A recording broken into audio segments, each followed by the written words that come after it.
Nah, saya berterima kasih pada mereka. Mereka mendukung saya banyak wawancara di media massa itu, dan bahkan sebagian memuji-muji saya bahwa saya memulai satu tradisi untuk memperlihatkan bahwa diskursus publik itu tidak boleh dihalangi oleh dendam pribadi. Memang itu dasarnya kan.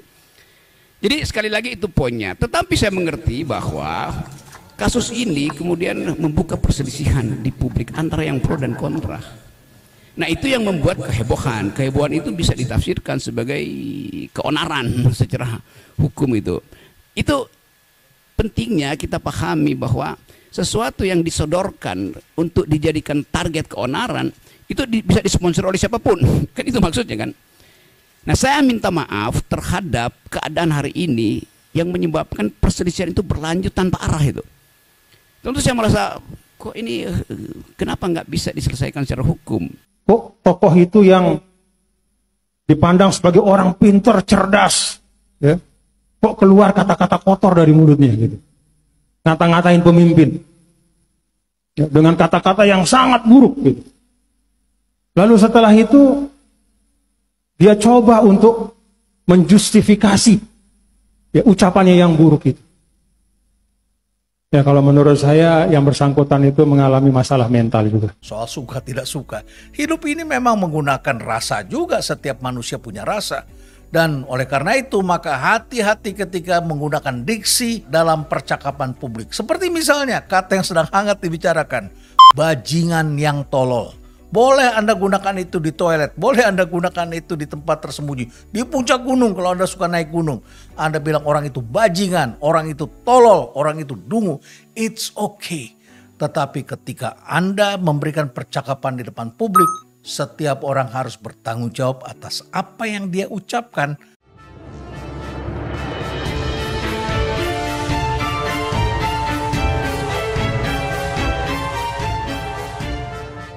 Assalamualaikum warahmatullahi wabarakatuh. Salam sejahtera untuk kita semua, salam budaya. Sahabat-sahabat tercinta sebangsa dan setanah air yang sangat saya hormati, kegaduhan dan keonaran yang pecah di seluruh penjuru Nusantara akibat dugaan penghinaan yang dilontarkan oleh Rocky Gerung terhadap Presiden Jokowi melalui narasi yang dinilai tak beradab, tak bermoral dan beretika, dengan diksi yang sangat vulgar dan kasar, tidak serta-merta membuat Rocky Gerung introspeksi diri.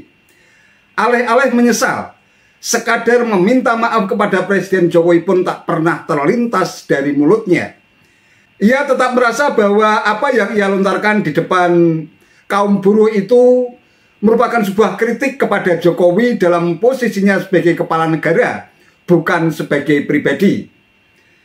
Memang dalam konferensi persnya melalui akun YouTube-nya Rocky Gerung Official pada tanggal 4 Agustus 2023, Rocky sempat meminta maaf. Tetapi bukan ditujukan kepada Presiden Jokowi, melainkan kepada mereka yang telah berselisih paham terkait dengan kritik yang ia sampaikan. Bahkan dalam kesempatan tersebut Rocky Gerung juga menyampaikan apresiasi kepada beberapa pihak yang telah mendukung dirinya dan memberikan pujian atas kritik yang ia sampaikan.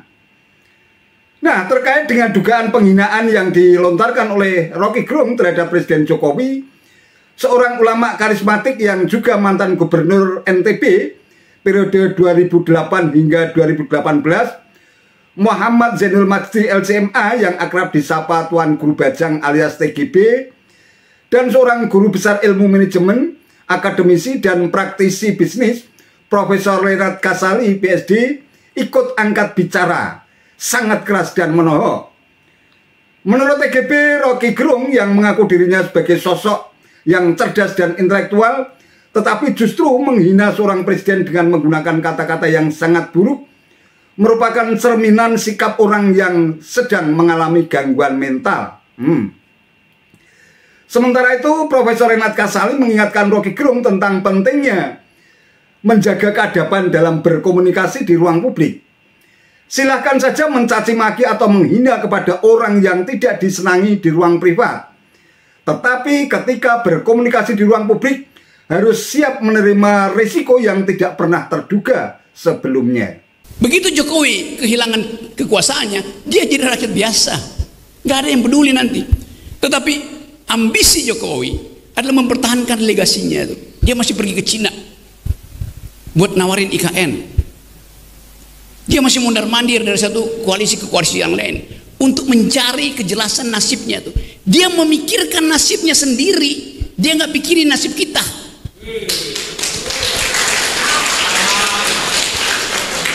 Itu bajingan yang tolol. Kalau dia bajingan pinter, dia mau terima berdebat dengan Jumhur Hidayat. Tapi bajingan tolol itu sekaligus bajingan yang pengecut. Ajaib, bajingan tapi pengecut itu. Jadi teman-teman, kita harus lantangkan ini. Saya percaya bahwa 10 Agustus nanti akan ada kemacetan di jalan tol. Bukan saya percaya, saya inginkan. Lebih baik macet di jalan tol daripada macet di jalan pikiran. Jadi terlihat di publik sekarang ada perselisihan tentang kasus saya. Mereka yang mengerti pro saya mengatakan bahwa itu bukan hinaan, itu kritik. Nggak usah saya lanjutkan argumennya. Jadi saya berterima kasih pada mereka yang menganggap bahwa saya justru membuka pembicaraan untuk menghidupkan diskursus tentang apa sebetulnya yang disebut kritik publik terhadap pejabat publik. Gitu. Nah, saya berterima kasih pada mereka. Mereka mendukung saya banyak wawancara di media massa itu. Dan bahkan sebagian memuji-muji saya bahwa saya memulai satu tradisi untuk memperlihatkan bahwa diskursus publik itu tidak boleh dihalangi oleh dendam pribadi. Memang itu dasarnya kan. Jadi sekali lagi itu poinnya. Tetapi saya mengerti bahwa kasus ini kemudian membuka perselisihan di publik antara yang pro dan kontra. Nah itu yang membuat kehebohan. Kehebohan itu bisa ditafsirkan sebagai keonaran secara hukum itu. Itu pentingnya kita pahami bahwa sesuatu yang disodorkan untuk dijadikan target keonaran itu bisa disponsor oleh siapapun. Kan itu maksudnya kan. Nah saya minta maaf terhadap keadaan hari ini yang menyebabkan perselisihan itu berlanjut tanpa arah itu. Tentu saya merasa kok ini kenapa nggak bisa diselesaikan secara hukum. Jadi sekali lagi saya menyesalkan bahwa persoalan hukum yang dari awal saya katakan ini adalah kritik saya terhadap Presiden Jokowi yang saya ucapkan dengan sangat tajam dan biasanya saya lakukan itu di mana-mana tuh. Saya tidak mengkritik atau menghina Jokowi sebagai individu, tidak. Karena nggak ada urusan saya dengan Pak Jokowi itu. Karena itu saya kira Pak Jokowi juga mengerti. Itu yang menyebabkan Pak Jokowi tidak mau melaporkan saya. Kan Pak Jokowi mengerti bahwa yang saya ucapkan itu adalah kritik terhadap kedudukan publik dia, jabatan publik dia tuh. Poinnya di situ dulu tuh. Jadi bab pertama saya mau terangkan bahwa di dalam demokrasi persaingan pikiran itu dilegalkan bahkan dianjurkan supaya kita bisa menapis mana yang disembunyikan, mana yang sebetulnya genuine, mana yang sebetulnya palsu. Beberapa hari yang lalu sebagian dari kita yang mengidolakan satu tokoh tertentu tiba-tiba bingung. Kok tokoh itu yang dipandang sebagai orang pintar, cerdas, ya? Kok keluar kata-kata kotor dari mulutnya gitu. Ngata-ngatain pemimpin. Ya, dengan kata-kata yang sangat buruk gitu. Lalu setelah itu dia coba untuk menjustifikasi ya ucapannya yang buruk itu. Ya kalau menurut saya yang bersangkutan itu mengalami masalah mental juga. Nah, ini contoh tidak baik. Ketika ini contoh tidak baik ya. Jadi kalau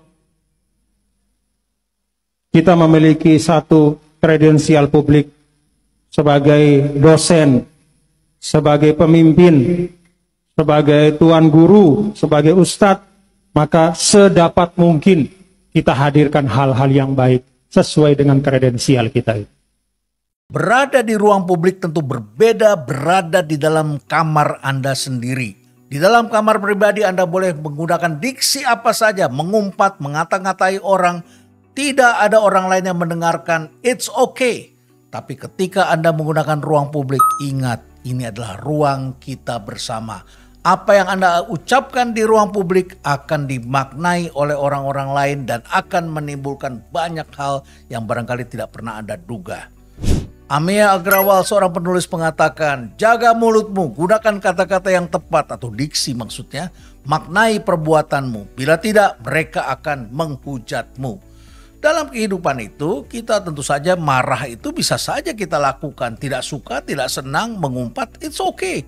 Tetapi tentu ada tempatnya dan kita perlu menjaga keadaban dalam berkomunikasi. Apalagi kalau kita gunakan untuk menghasut orang lain dan menghina orang-orang yang didukung atau mendapat pujian dari orang lain. Tidak ada salahnya orang memuji orang lain. Anda saja yang barangkali tidak suka, it's okay. Ada orang suka, ada orang tidak suka. Tidak perlu juga kita bertentangan karena soal suka tidak suka. Hidup ini memang menggunakan rasa juga, setiap manusia punya rasa. Dan oleh karena itu maka hati-hati ketika menggunakan diksi dalam percakapan publik. Seperti misalnya kata yang sedang hangat dibicarakan, bajingan yang tolol. Boleh Anda gunakan itu di toilet, boleh Anda gunakan itu di tempat tersembunyi, di puncak gunung kalau Anda suka naik gunung. Anda bilang orang itu bajingan, orang itu tolol, orang itu dungu, it's okay. Tetapi ketika Anda memberikan percakapan di depan publik, setiap orang harus bertanggung jawab atas apa yang dia ucapkan. Ingat, dengan begitu banyak orang yang follow Anda, begitu banyak orang mengundang Anda, itu tidak sesungguhnya mencerminkan bahwa Anda adalah orang yang dikagumi. Mereka barangkali hanya butuh Anda untuk menjatuhkan orang lain. Jadi Anda adalah sekedar alat.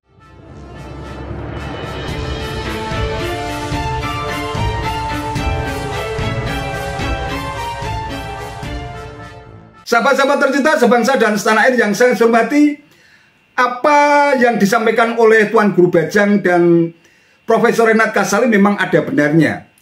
Saya pikir yang disampaikan bukan untuk Rocky Gerung semata, melainkan juga buat kita semua. Khusus untuk Rocky Gerung, nasihat dan petuah bijak semacam itu bisa jadi memang sudah tidak ada gunanya. Rocky Gerung yang menurut saya memang sedang mengidap sindrom megalomaniak, yang merasa dirinya sebagai sosok yang berpengaruh dan merasa dirinya paling benar. Selain itu juga mengidap sindrom narcissistic personality disorder yang mencintai dirinya sendiri dan haus pujian. Tampaknya memang tak butuh nasihat tentang makna kearifan hidup. Ia memiliki jalan hidupnya sendiri bagaimana ia harus bereksistensi diri di ruang publik untuk mendapatkan pujian yang mampu memanjakan syahwat dan nafsu kebencian, yang merasa puas dan happy ketika bisa dengan bebas mencaci maki orang yang tidak sepaham dengan dirinya dengan mengatasnamakan demokrasi dan kebebasan berpendapat. Kalau Rocky Gerung dengan sangat pongah menahbiskan dirinya sendiri sebagai pendidik demokrasi yang syarat dengan hujatan dan caci maki sebagai bagian dari kritik yang jujur yang seharusnya dihargai dan diapresiasi, ia sesungguhnya sedang berbicara dengan dirinya sendiri. Kita tidak bisa membayangkan apa yang akan terjadi dengan karakter dan kepribadian generasi muda negeri ini kalau doktrin ala Rocky Gerung yang menghalalkan caci maki dan hujatan semacam itu di ruang publik meracuni idealisme anak-anak muda negeri ini. Bukan mustahil negeri ini akan menjadi negeri barbar yang memuja kekerasan verbal sebagai bagian dari kritik sosial, politik dan budaya. Quo vadis masa depan demokrasi dan kebebasan berpendapat negeri ini kalau ruang-ruang publik selalu diwarnai dengan ujaran kebencian dengan berbagai bentuk dan ragamnya. Dalam konteks demikian, doktrin ala Rocky Gerung yang sangat membahayakan dan merusak dinamika demokrasi dan kebebasan berpendapat di negeri ini harus dicegah sedini mungkin agar tidak terusan menjalar menjadi virus yang meracuni idealisme generasi muda kita. Stop. Agar tidak menjadi presiden buruk, maka kasus dugaan hinaan Rocky Gerung terhadap Presiden Jokowi yang dinilai sangat tidak beradab, tidak bermoral dan tidak beretika itu harus diselesaikan secara hukum. Dan Rocky Gerung harus siap lahir dan batin untuk menerima dan mempertanggungjawabkan perbuatannya. Tidak perlu ngeles dengan berbagai macam dalih dan alasan, sekadar berapologi dan membela diri untuk mencari pembenaran atas sikapnya yang pongah, arogan, dan merasa dirinya paling benar. Itu saja yang bisa saya sampaikan. Terima kasih atas perhatiannya. Wassalamualaikum warahmatullahi wabarakatuh.